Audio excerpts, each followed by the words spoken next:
para nós, né? É isso aí. Bom dia. Bom dia, professor. Beleza, bom dia, Júlio. Vamos aqui, então, iniciar. Pedir para que vocês coloquem, por gentileza, qual que foi a última aula explicada, o número dela. Acho que já começamos o caderno 8. Vamos avançar hoje e amanhã com aulas teóricas, depois a gente faz uma correção mais geralzona, tá? Deixa eu aqui, eu estou pegando o caderno, enquanto que, se alguém tiver fácil aí, colocar a última aula teórica dada, né? Depois a gente pega aí, faz uma correção, né? Igual a gente costuma fazer. Eu estou abrindo o caderno 8, eu acredito que a gente já tenha começado aqui o 8. E também acredito ter dado a aula, esta aula aqui, ó, a ordem mundial bipolar. Deixa eu compartilhar aqui a tela para vocês, para mostrar. Aí a gente então avança nessa, né? Tivemos as aulas do trabalho, mas foram aulas que foram perguntas e respostas, então automaticamente elas foram corrigidas, né? Só um minutinho, deixa eu puxar para cá. É o seguinte, esta aula aqui, ó, ela foi dada para vocês a parte teórica? Foi sim, professor. Foi, então é a próxima, não é isso? 56 e 57. Isso. Ah, legal. Então é essa aqui, ó. Fim da ordem mundial bipolar, certo? É isso aqui, então. Boa, obrigado, Fernanda. Então é essa que nós vamos ter agora, tá? Espera aí, chegou alguém aqui, deixa eu só... Thiago. Deixa eu só tomar uma aguinha, vai que entra mais alguém.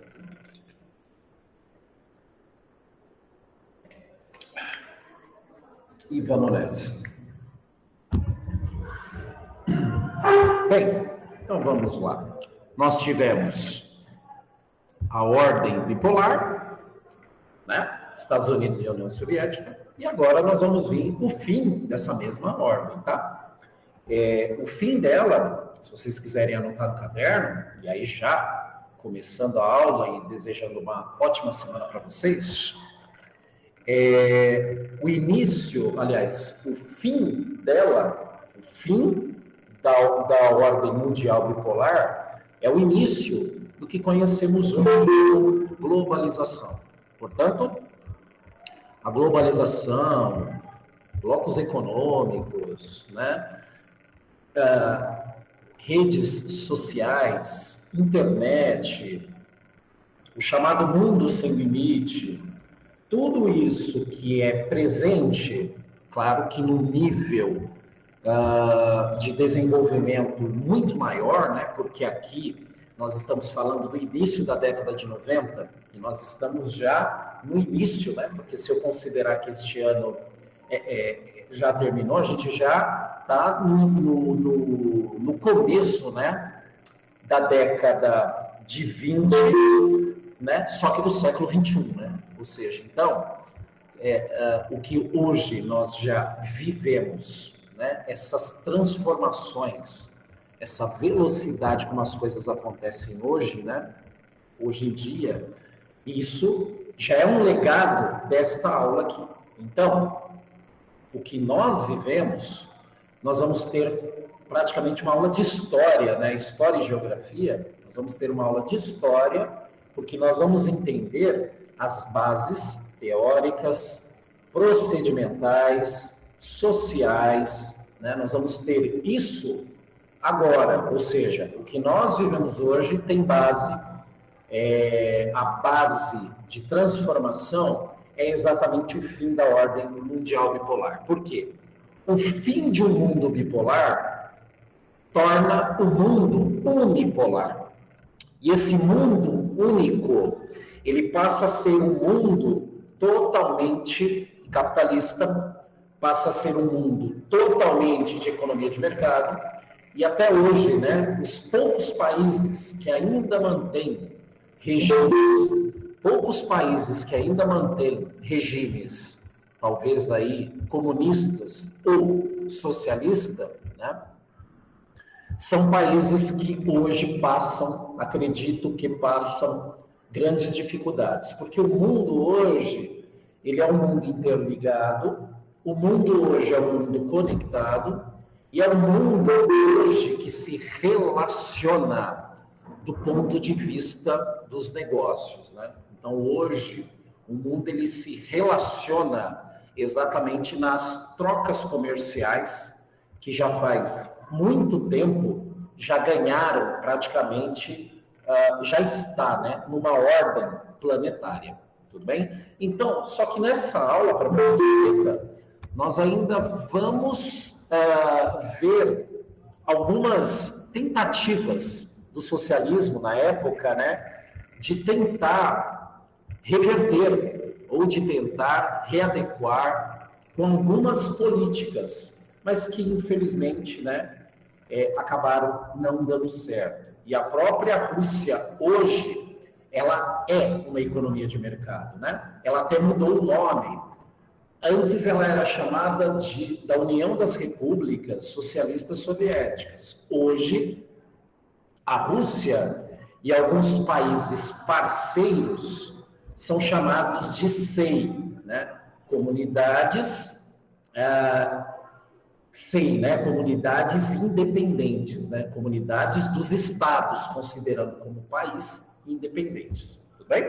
Então vamos ler aqui alguns itens aqui, se você tiver com o seu material, se quiser grifar ou fazer anotações, né? Então nós vamos entender aqui essa mudança que permanece até hoje. Bem, em 1985, Gorbachev, que ele era, né, vamos colocar aqui o presidente, né, da até então ainda União Soviética, implantou uma série de reformas de natureza política e econômica que surpreenderam o mundo capitalista.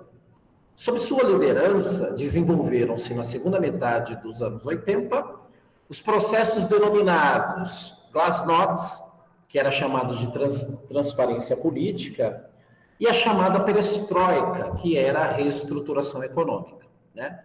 Era a última cartada, portanto, que o regime tinha nas mãos de Gorbachev tentar reverter crises e sucessivas crises que a década de 80 acabou colocando, né, para até então, né, União Soviética.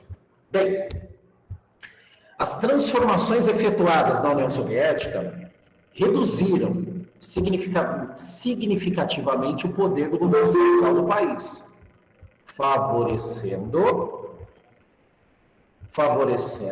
a disseminação do sentimento separatista, que há muito tempo já existia nas antigas repúblicas que compunham esse país. Deixa eu fazer um adendo aqui, deixa eu colocar umas coisas aqui. Quando a gente fala de movimento separatista, nós estamos falando daqueles países que, na ordem bipolar, eles estavam vinculados ao chamado Pacto de Varsóvia. O Pacto de Varsóvia, assim como a OTAN, só que a OTAN existe até hoje, era um tratado, era uma organização de países que teriam a ajuda militar e financeira sempre que precisassem. Então, enquanto esses países, aliás, enquanto a Rússia, né, a antiga Rússia, enquanto a antiga Rússia tinha condições financeiras, a Rússia mantinha esses países. E ela precisava fazer isso porque ela precisava mostrar para o mundo que o seu regime era melhor.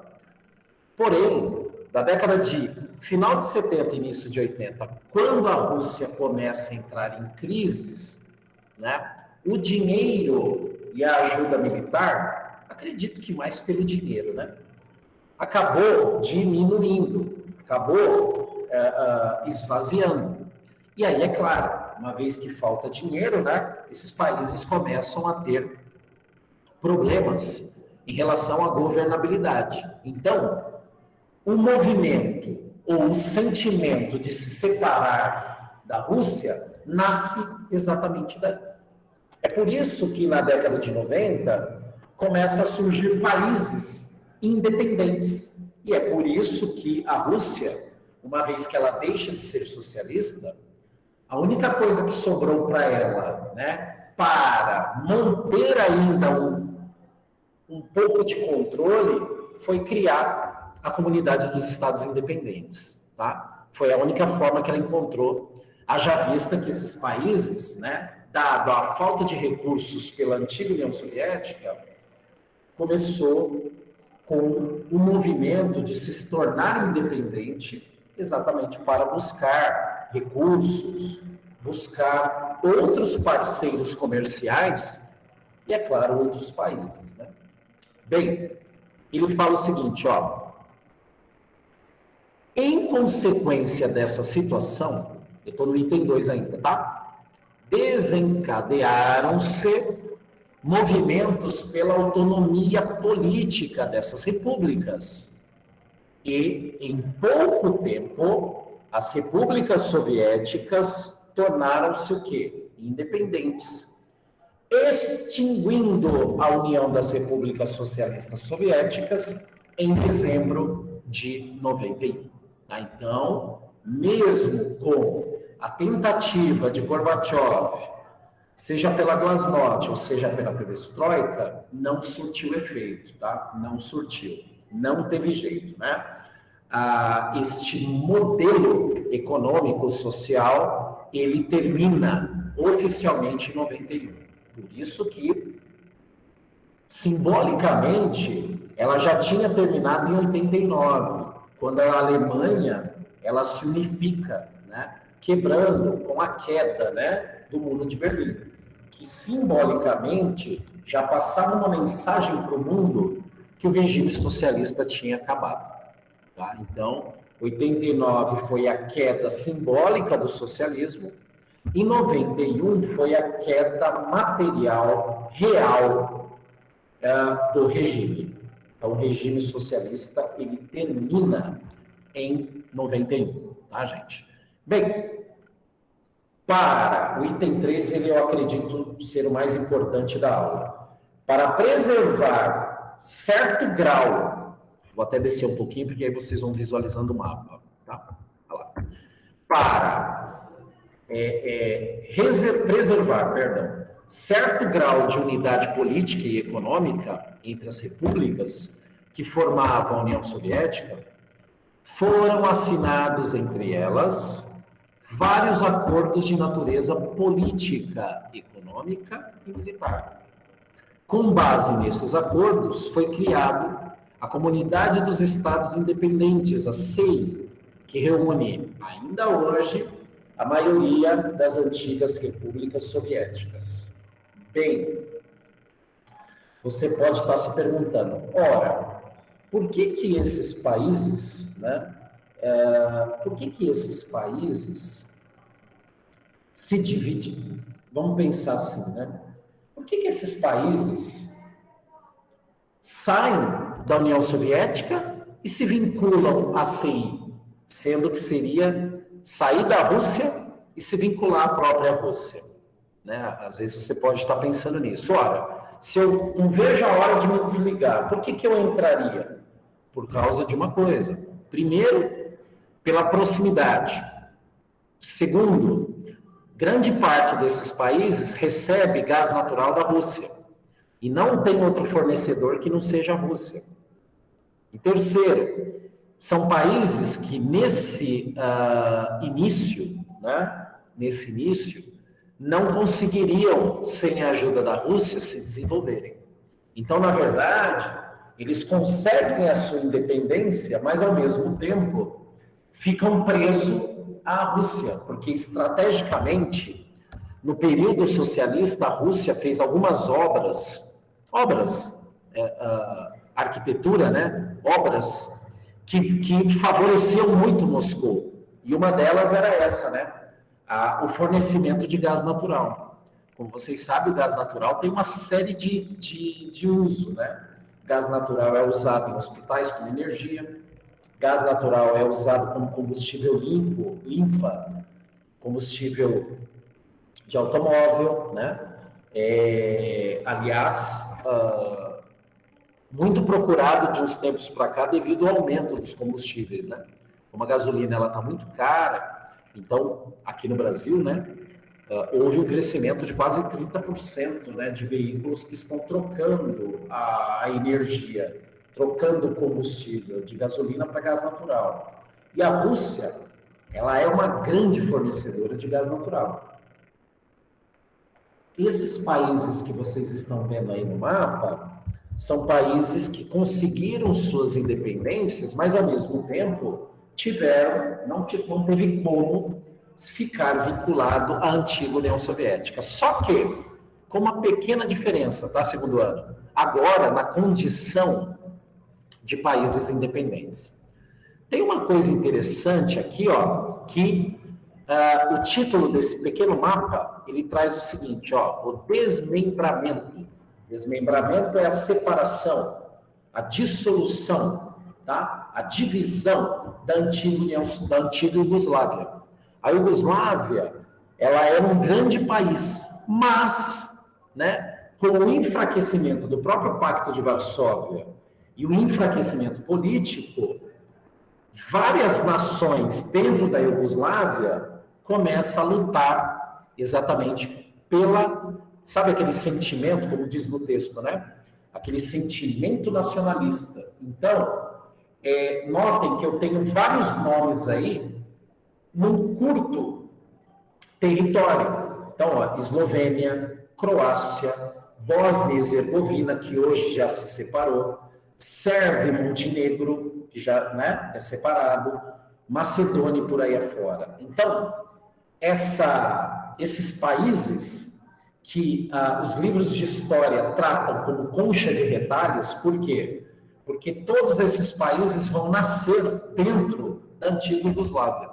Interessante isso, né? A Iugoslávia também tinha governos ditatoriais que mantinha a unidade pelo uso da força, pelo uso da opressão, mas, claro, com o enfraquecimento do próprio regime socialista, isso acabou, claro, enfraquecendo o próprio regime opressor da Iugoslávia. Então, quando a gente fala de sentimento nacionalista, nós estamos falando desses países aqui, que nascem dentro de um país. Dá para imaginar isso, né? Mas por quê? Por que é chamado de concha de retalhos? Exatamente porque eu tenho pessoas, tá, que não se identificam com o governo que até então tinha. Então, são pessoas que têm um sentimento muito mais nacionalista do que de território. Por isso que quando falamos, né? Por isso que quando a gente fala que a nação, ela existe com ou sem território, por causa disso. Porque a nação trata-se de pessoas que se identificam no coletivo e que necessariamente não precisam do território. Eu sempre, quando eu dou esse exemplo, né? Eu sempre uso o povo de Israel. Né? Por quê? Porque, na verdade, o povo de Israel, ele é o melhor exemplo para tratar de nação, né? Para tratar de nação e necessariamente sem território, porque o povo de Israel foi um povo que foi escravizado em vários territórios, né? Passou, né, pelo temido nazismo no período, e foi um povo que só foi ter um território, só foi voltar a ter um território só em 1948, com a criação do Estado de Israel.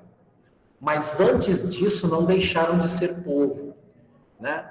Então, o Israel, né, o povo judeu, né, eles são o melhor exemplo para você trabalhar a ideia, né, de um povo que por muitos anos não teve território, mas que mesmo assim não deixou de ser uma nação, que foi o que aconteceu aqui. Então, imagine, o país era Iugoslávia, mas as pessoas que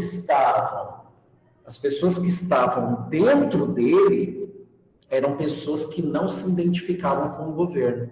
A antiga Iugoslávia, olha só quantos países virou. Só para vocês entenderem, então, isso, né? O que significa esse sentimento de separatista, né? Então, por isso que formou esse conjunto de países aí. É claro que outra coisa que precisa ser falada é isso, né? É claro que houve negociações, definição de tamanho territorial, tem uma série de coisas envolvidas aí, né? Nesse meio aí. Mas só para vocês entenderem como é que as coisas funcionam.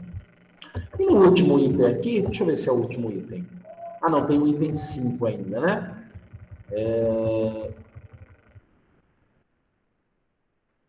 Aqui fica aqui essa parte complementar, né? Então, o item 4 e o 5 para terminar. Ele fala o seguinte, ó, no 4. Pega lá, ó. As reformas realizadas na União Soviética, especialmente no plano externo, foram acompanhadas de uma série de transformações de natureza geopolítica em todo o leste europeu. Essa região, tá, gente, ela é chamada de leste europeu, tá? A parte onde fica a França, Inglaterra, é chamada de Europa Ocidental. Dentre elas, destacam-se a divisão do território da antiga Tchecoslováquia em 2 países, né? A República Tcheca e a Eslováquia, tá? E o desmembramento da antiga Iugoslávia e a extinção do Pacto de Varsóvia em 1991.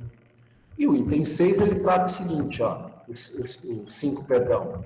O fim da União Soviética e, consequentemente, da ordem mundial bipolar causou o que muitos analistas denominam de desordem mundial, tá? Por que desordem? Porque todo esse processo que eu expliquei para vocês não foi assim tão calmo, pacífico, muito pelo contrário, né? Houve aí brigas, houve aí várias situações complicadas para se chegar naquilo que vocês viram ali, né?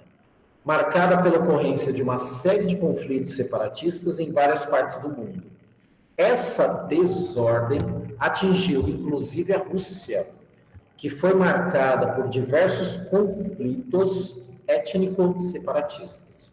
O quadro abaixo mostra alguns desses conflitos, tá? Aí aqui eu vou deixar como leitura complementar, mas eu acho que vale a pena a leitura, tá? Aqui vai falar o caso da Crimeia, o caso da Rússia e Geórgia, né?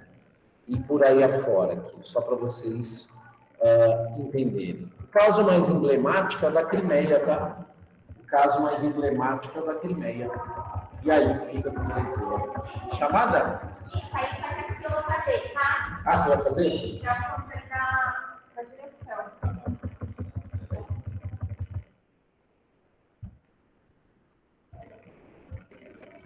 Ok. Deixa eu só parar aqui. Pessoal, eu vou fazer uma chamada que é para a direção, tá? Não é para o professor. Então é importante vocês responderem. Camila Vitória Silva. Então, essa Camila Vitória Silva, ela quer contar presencial? Vamos ver. Peraí, que eu já te falo.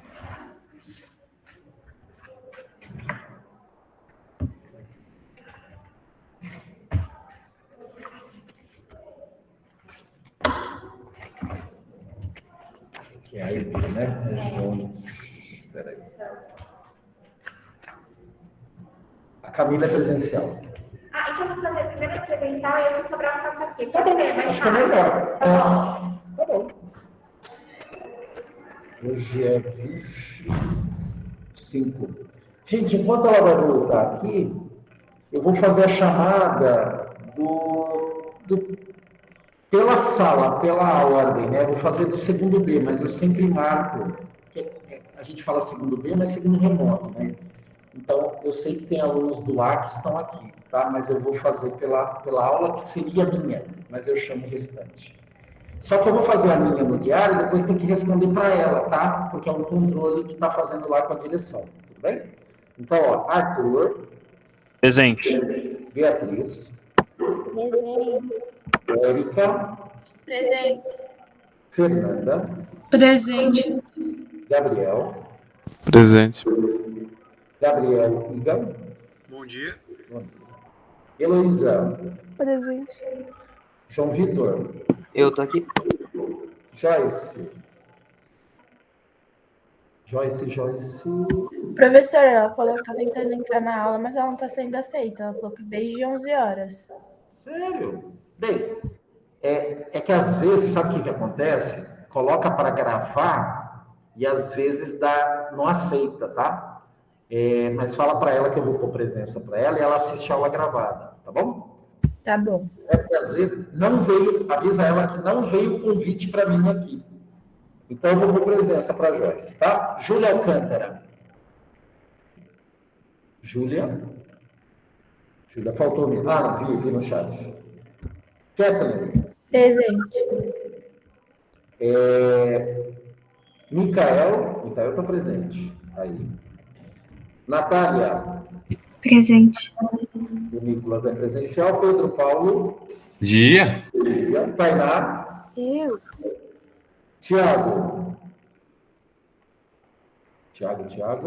Não. Tiago Henrique. Não, né? Tá. Bem, Youssef e Murilo são presenciais.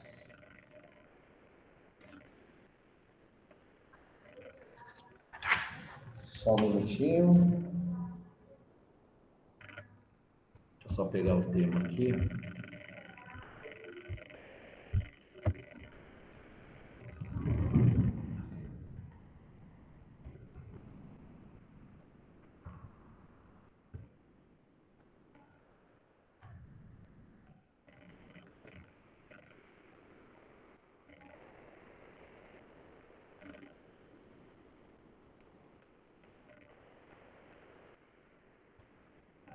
Certo.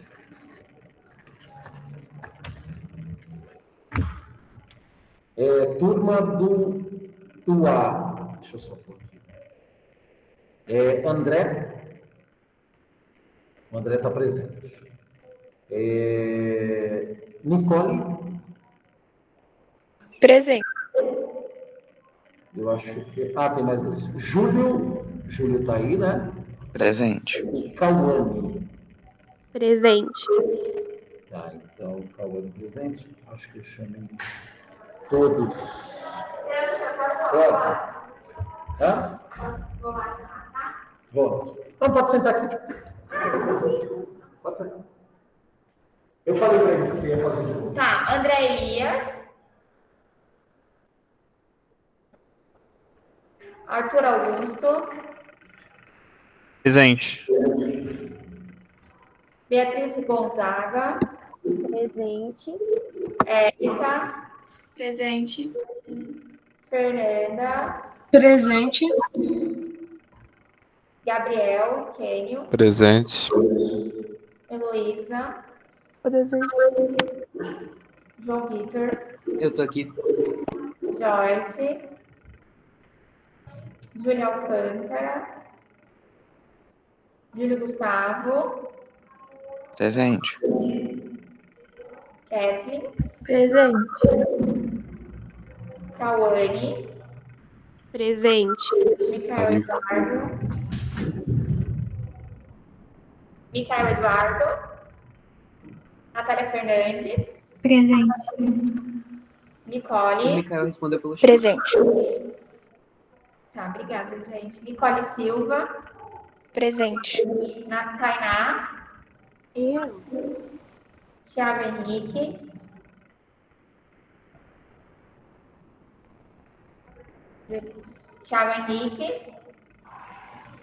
Pedro Paulo. Dia. Ô tia, Gabriel Afonso tá aqui, viu? Gabriel. Afonso. Tá.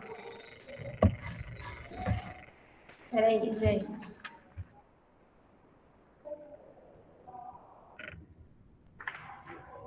Tá, a Joyce Teixeira tá por aqui. Julia Alcântara respondeu pelo chat. André Elias foi pelo chat.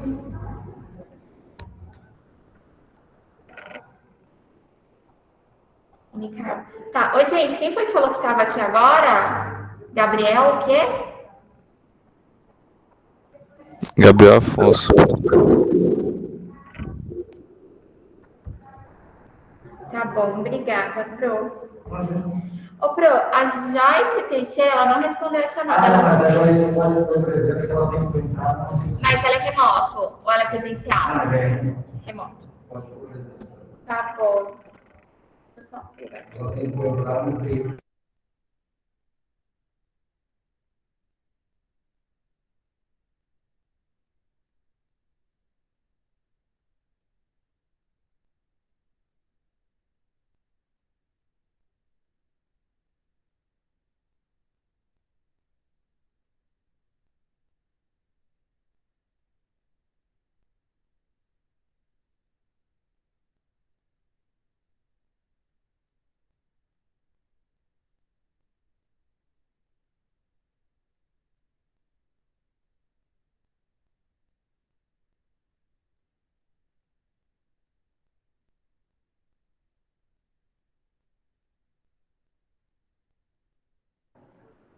Muito bem.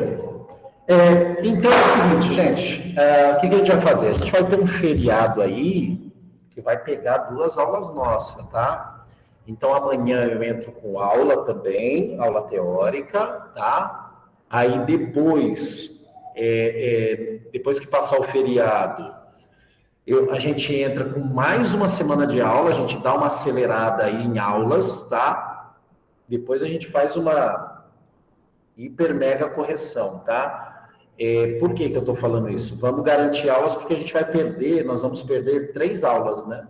Nós vamos perder o feriado, que vai prolongar, o feriado agora, né? O próximo que vai ser segunda e terça, e a gente ainda perde mais uma aula no dia 15 de novembro, tá?